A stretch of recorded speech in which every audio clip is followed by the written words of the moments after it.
You learned early that silence could save you. Not words, not protest, not visible resistance, just quiet. You became the observer of your own life. You noticed everything, but spoke very little. It felt like safety. It felt like survival. But here's the paradox. The very thing that kept you safe as a child now quietly sabotages you. That silence, that careful self-monitoring has become a cage. It shields you from conflict but isolates you from connection. It protects you from being judged but robs you of being fully seen. You're not just quiet. You are carrying a fortress built from fear, vigilance, and self-restraint. And every time you try to speak, a part of you hesitates, unsure if your voice belongs. This is not shyness. This is an archetype that psychology has studied under multiple lenses. Parentification. As a child, you may have unconsciously assumed adult responsibilities. Emotional caretaking, conflict management, or even hiding family secrets. Your nervous system learned to anticipate tension, to smooth over chaos without acknowledgement. Hypervigilance. Your senses were always on. You became the antenna of emotional storms, scanning rooms for danger, tone, judgment, rejection. Your brain, especially the amygdala and prefrontal cortex, was rewired to detect subtle threats. Every sigh, every frown, every raised eyebrow. Avoidant attachment. This early adaptation imprinted on your relational templates. Safety became synonymous with invisibility. Closeness triggered anxiety. Vulnerability felt unsafe. Over time, this avoidance of risk became a default mode, one that silently governs your adult relationships. The child who learned silence is neurologically trained to be invisible. Neuroplasticity ensured that quiet wasn't just a behavior. It was a survival protocol embedded in synaptic pathways, shaping perception, attention, and emotional response. Every pause, every swallowed word, every breath of caution is a neural echo of that childhood code. There is a price to silence. It is paid in the currency of unspoken grief.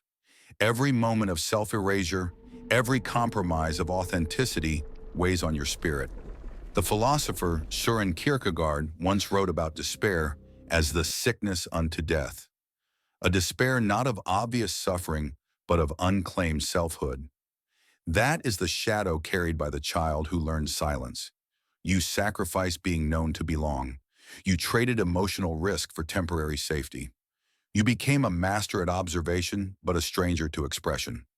Simple moments, a debate, a confession, a joke, trigger an internal hesitancy because being seen might awaken danger long since past.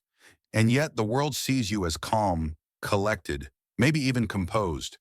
They don't see the quiet tension, the internal calculation, the subtle grief of being consistently unheard. The emotional weight is invisible, but it is there, a sediment layered over your inner life, shaping every choice, every hesitation. You carry this into adulthood, often without recognizing it. You might 1. Over-prepare for interactions, meetings, dates, conversations, because uncertainty triggers the same vigilance wired into your nervous system as a child. 2. Avoid conflict at all costs. Even minor disagreements feel like potential catastrophe, so you shrink or acquiesce. 3. Struggle with self-expression. Your voice hesitates. Your ideas, feelings, and needs often remain unspoken. 4. Internalize blame or shame. Your default is self-silencing rather than confrontation or assertion. 5. Overfunction in worker relationships, carrying the weight of emotional labor for others while leaving your own needs unmet. 6. Feel a constant low-level anxiety, not always conscious but ever present, like an unacknowledged pulse beneath your daily life. These are coping strategies, not flaws. They were adaptive once, but they have calcified into habits that mask your true self.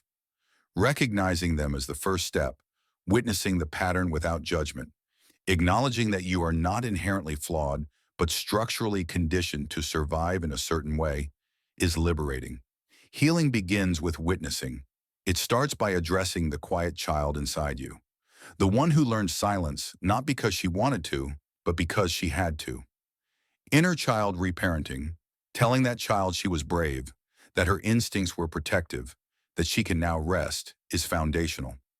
Shadow work allows you to explore the parts of yourself that were hidden or shamed, integrating them with your conscious self.